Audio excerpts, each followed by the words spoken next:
10க்கும் மேற்பட்டோரை வேட்புமனு தாக்கலின் போது தமிழ் மாநில காங்கிரஸ் வேட்பாளர் அழைத்து வந்ததால் போலீசார் அனுமதி மறுத்தனர். சென்னை மயிலாப்பூரில் உள்ள வட்டாட்சியர் அலுவலகத்தில் வேட்புமனு தாக்கல் செய்ய தமிழ் மாநில காங்கிரஸ் வேட்பாளர் முனைவர் பாஷா மந்தவெளியிலிருந்து 200க்கும் மேற்பட்டோருடன் ஊர்வலமாக வந்தார். தேர்தல் அலுவலகத்தில் 10 பேருடன் செல்ல முயன்றபோது அங்கிருந்த போலீசார் அனுமதி மறுத்தனர். அப்போது வேட்பாளர் வாக்குவாதத்தில் ஈடுபட்டார். தேர்தல் அலுவலர் அமிர்தஜோதி அனுமதி இல்லை என்று கண்டிப்புடன் கூறி மற்றவர்களை வெளியேற்றினார். இதன்பின் தமிழ் மாநில காங்கிரஸ் வேட்பாளர் மனு தாக்கல் செய்தார். தேர்தல் விதி அனுமதித்திருக்கின்ற ஆட்கள் என்பது 5 பேரோடு செல்ல வேண்டியுள்ளது. ஆனால் எங்களுடைய கூட்டணி மிகப்பெரிய கூட்டணி 6 கட்சிகளை கொண்டிருக்கின்ற காரணத்தால் கட்சிக்கு ஒருவர் என்று சொன்னாலும் 6 பேர் வர வேண்டிய சூழ்நிலை வருகிறது.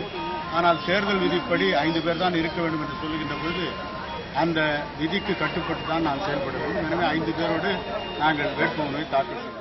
இந்நிலையில் வேட்புமனு தாக்கல் செய்ய வந்த பாமக வேட்பாளர் சுரேஷ்குமார் புகைப்படம் கொண்டு வராததால் தேர்தல் அலுவலர் மனுவை பெறவில்லை. இதைத் தொடர்ந்து 1 மணி நேர தாமதத்திற்கு பின்னர் வேட்புமனு தாக்கல் செய்தனர். தயவு செஞ்சு ஏன்னா இந்த 4 அந்த முக்கியமாக குறிப்பிடப்படுகின்ற இந்த முதல்வர் வேட்பாளர்களையே இளமையானவரும் அதிகமாக நல்லா படித்தவரும் விஷன்ஸ் உள்ளவரும் அதுவும் முக்கியமாக இந்த மதுவிலக்கு ஊழலற்ற ஆட்சி கல்வி சுகாதாரத்திற்காக அதிகமாக முன்னுரிமை கொடுப்பதற்காக பல வருடமாக போராடி கொண்டிருக்கின்ற வருமான டாக்டர் அன்புமணி ராமதாஸ் அவர்களை அனைவரும் சப்போர்ட் பண்ணணும்னு நான் ரொம்ப வேண்டி கேட்டேன். இதைத் தொடர்ந்து இளைஞர் கூட்டமைப்பு பெண் வேட்பாளர் சத்யா வேட்புமனு தாக்கல் செய்தார்.